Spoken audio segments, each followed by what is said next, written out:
Hi అండి. అందరికీ నమస్తే. 'నా రాక్షసుడు' పార్ట్ 152. ఇక స్టోరీ చూసేద్దాం. అంతులేని ప్రేమ, ముద్దు, మురిపాల మధ్య నెల రోజులు గడిచిపోయింది.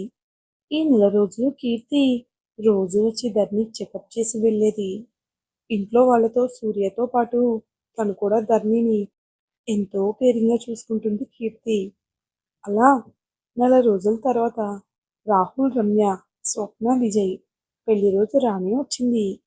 తెలుగింటి సాంప్రదాయం ఉట్టిపడేలా మెన్షన్ వెనుక ఉన్న తోటలోనే మామిడి కొబ్బరి చెట్ల మధ్యన అచ్చం తెలుగు సాంప్రదాయ ప్రకారం అలంకరించారు వేదికను. రాహుల్, రమ్య, స్వప్న, విజయ్ నలుగురికి జరిగిన ప్రతి ఒక్క వేడుకలో సూర్యకి, ధరణికి కూడా భాగం పంచుకున్నారు. హల్దీ, మెహందీ ఫంక్షన్, పెళ్లి కూతురు, పెళ్లి కొడుకు చేసే కార్యక్రమం ఒకటి కూడా వదలకుండా అన్ని ఫంక్షన్స్ 3 జంటలకు జరిగాయి. ధరణి హెల్త్‌ని దృష్టిలో పెట్టుకుని ఆమె ఎక్కువ స్ట్రెస్ కాకుండా అందరూ జాగ్రత్త పడ్డారు. ప్రతి కార్యక్రమం ఎంతో జరిగింది కానీ ఎక్కువగా ధరణిని పార్టిసిపేట్ చేయనివ్వలేదు మన బీస్ట్ బాబు. బట్ ఆ కొంత సమయంలోనే అందరితో కలిసి వీళ్ళు కూడా హ్యాపీగా ఎంజాయ్ చేశారు. ధరణికి 4వ నెల వల్ల పైగా ట్విన్స్ కావడంతో చాలా ఎత్తుగా ముందరకు వచ్చిన బేబీ బంప్‌తో ఎక్కువసేపు నిల్చుకోలేక, కూర్చోలేకపోతుంది. ఆమె కూడా ఇబ్బంది కలగకుండా అన్ని కార్యక్రమాలు పంచుకునేలా చేశారు ఇంట్లో. వాళ్ళందరూ కూడా పెళ్ళికి వచ్చిన బంధువులు అందరూ మీ కోడలు ట్విన్స్‌ని మోస్తున్నట్టు లేదు. ముగ్గురా లేదా నలుగురున్నట్టున్నారు తన కడుపులో. 4 నెలల్లోనే 9వ నెల కడుపున్నట్టుంది అన్నవారే ప్రతి ఒక్కరూ. నిజమే. ధరణి బేబీ వంపు కూడా చాలా ఎత్తుగా, పెద్దగా 9వ నెల ప్రెగ్నెన్సీ ఉన్నట్టుంది. మరి ఇంట్లో అందరూ ధరణిని అంత చూస్తే అవ్వరా మీరు చెప్పండి? వాళ్ళ మాటలకు ధరణి ఎక్కడ దిష్టి తగులుతుందో ఏమో అని ఇంట్లో వాళ్ళందరూ భయపడుతూ నవ్వు రాకపోయినా నవ్వుతూ మా కోడలికి దిష్టి పెట్టకండి అనేవారు. కానీ సూర్య మాత్రం అలా అన్న వాళ్ళ ముందే ఎన్ని ఎకరాలు దిష్టి తీయించాలో అన్ని రకాల తీయించి వాడు ఒకవేళ సునంద, శారద ఏదైనా పనిలో ఉంటే తనే తీసేసి అందరి ముందు బంధువుల వైపు కోపంగా చూస్తూ ఎప్పుడూ ప్రెగ్నెన్సీ లేడీస్‌ని చూడలేదా? నా పొట్టిదానికి దిష్టి పెడుతున్నారు. దానికి దిష్టి ఏమైనా తగలాలి. అప్పుడు చెప్తా మీరందరూ ఈ మెన్షన్ గేట్ దాటి కూడా బయటికి వెళ్ళలేరు అని అందరికీ వార్నింగ్ ఇచ్చాడు మన బీస్ట్ బాబు. ధరణికి తల ప్రాణం తోక్కొచ్చేది. అలా చెయ్యకూడదు, వాళ్ళు ఫీల్ అవుతారు అని చెప్పడానికి. చెప్పినా కూడా మన బీస్ట్ బాబు వింటేనే కదా. కానీ అందరూ సూర్య మాటలకు ఏం ఫీల్ అవ్వలేదు. అతనికి భార్య మీద ఉన్న ప్రేమను చూసి నవ్వుకునేవారు అక్కడ ఉన్న అందరూ. ఎంగేజ్మెంట్ కన్నా ఎంతో గ్రాండ్‌గా ఏర్పాట్లు చేశారు పెళ్లికి. పచ్చని తోరణాలు స్వాగతం పలుకుతూ, వికసించిన పూల పరిమళం పలకరిస్తూ, ఆ పలకరింపులే పన్నీరు జల్లులుగా మారాయి అతిథులకి. వీటన్నిటి నడుమ పరవశించిన మనసుతో కలిగిన వరులు పల్లకిలో వచ్చే తమ వధువుల కోసం 1000 కళ్ళతో ఎదురు చూస్తున్నారు. పంతులు గారు పెళ్లి కుమార్తెలను తీసుకురండి అంటున్న మాటలకు రాహుల్, విజయ్ ఇద్దరూ ఆతృతగా చూస్తారు. వాళ్ళ ఆశను నిరాశపరుస్తూ మన పుత్తడి బొమ్మల్ని మేలి ముసుగులో పల్లకిలో వస్తున్న తమ ప్రాణసఖిలమేమో మచ్చుకునైనా కనబడదు. మండపం ఎదురుగా పల్లకిలో నుంచి రమ్య, స్వప్న కిందకి దిగి మండపంలో అడుగు పెట్టగానే తొంగి చూస్తున్న రాహుల్, విజయ్‌కి పరమశమైన వాళ్ళు అడ్డు పెట్టేస్తారు పాపం. రోజూ ఒకరి పక్కన ఒకరు ఉంటూ ఎన్నో మాటలు, ఎన్నో అల్లరి చిల్లరి చిలిపి పనులు చేసినా కూడా ఈ క్షణం తమకు కాబోయే అర్ధాంగులను చూడ్డానికి వీలు కుదరడం లేదని ఇద్దరి మొహాలు చిన్నబోయాయి. ఎప్పుడెప్పుడు తమ పుత్తడి బొమ్మలను చూస్తామా అని ఇద్దరూ తహతహలాడిపోతున్నారు. రాహుల్ కాళ్ళు మహేంద్ర, సునంద, విజయ్ కాళ్ళు భువన్, శేఖర్ కడిగి తమ కూతుర్ల చేతులను అల్లుళ్ళ చేతిలో పెట్టి కన్యాదానం చేస్తారు. తమ ప్రియసఖుడిల చేతి స్పర్శకు ఇరువురు ప్రియసఖుల తనువంతా పులకరించింది. ఈ ఫీలింగ్లోనే ఉండగానే ఇరువురి శిరస్సున జీలకర్ర బెల్లం చేరుతుంది. తెర తొలగినా కూడా స్వప్న, రమ్య తన భాగస్వాముల వైపు చూడాలంటే ఏదో తెలియని బిడియం, భయంతో దించిన తల ఎత్తరు ఇద్దరు. అది చూసిన రాహుల్, విజయ్ పెదాల్లో చిరునవ్వు చేరుతుంది. ఇరువురు జంటలు పక్కపక్కన చేరగా తదుపరి ఘట్టానికి సిద్ధమవుతారు. నలుగురు శ్రద్ధగా వరపూజ చేశాక మాంగళ్యధారణ జరుగుతుంది. మంగళ వాయిద్యాలు నడుమ వేదమంత్రాలు సాక్షిగా రాహుల్ రమ్య మెడలో, విజయ్ స్వప్న మెడలో 3 ముళ్ళు వేస్తారు. తమ మెడలో గుండెల మీద చేరిన పచ్చని మాంగళ్యాన్ని చూసి వధువుల కళ్ళల్లో నుంచి కన్నీళ్లు చెంపల మీదకు జారుతాయి. ఆ మహత్తరమైన ఘట్టంలో వరుళ్ళు కళ్ళలో నుంచి కూడా నీళ్లు జారాయి. రాహుల్ రమ్య నుదుటిని ముద్దు పెట్టి ఆమె కన్నులను సున్నితంగా తుడిస్తాడు.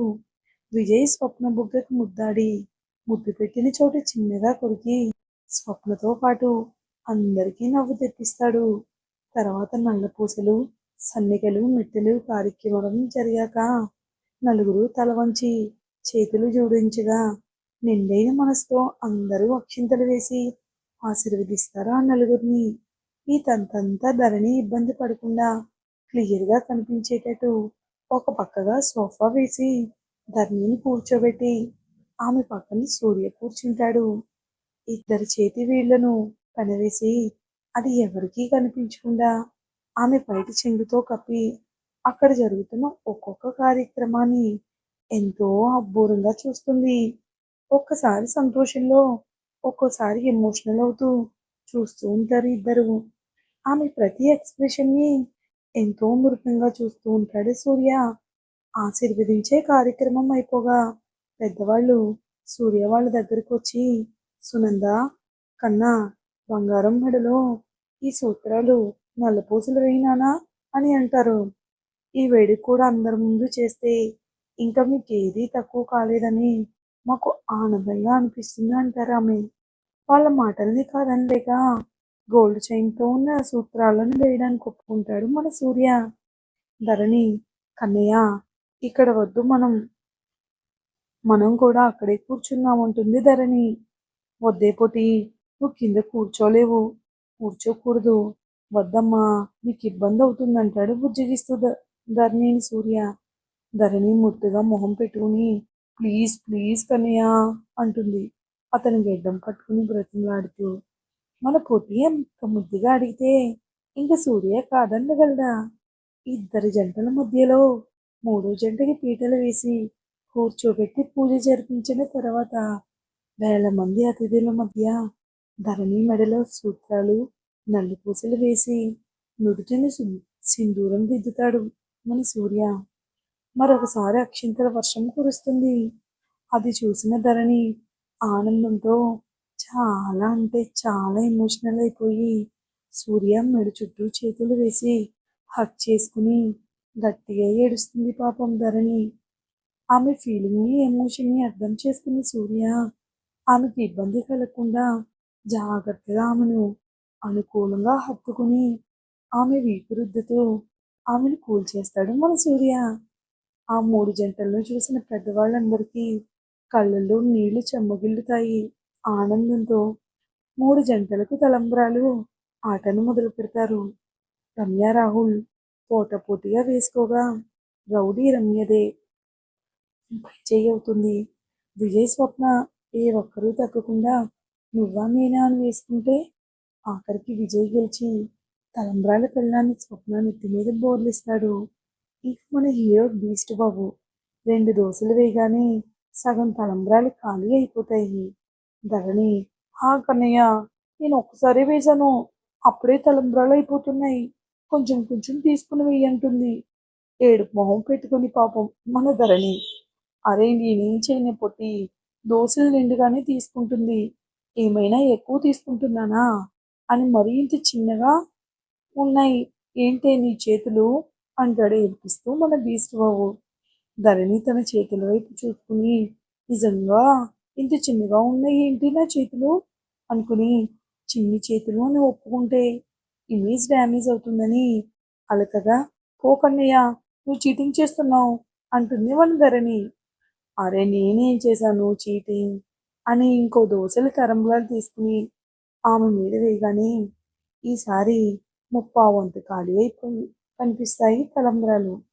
ధరణి పెదాలు విరుస్తూ ఉండేసరికి ఆమె ముందు ఇంకో 2 పళ్ళాలు నిండుగా తలంబ్రాలు కనిపిస్తాయి. ఈసారి ధరణికి సపోర్ట్గా స్వప్న రాహుల్ ఉంటే సూర్య వెనుక విజయ్ రమ్య చేరి నువ్వా నేనా అన్నట్టుగా కొంచెం సేపు వార్లాగా తలంబ్రాలు వేసుకుంటారు.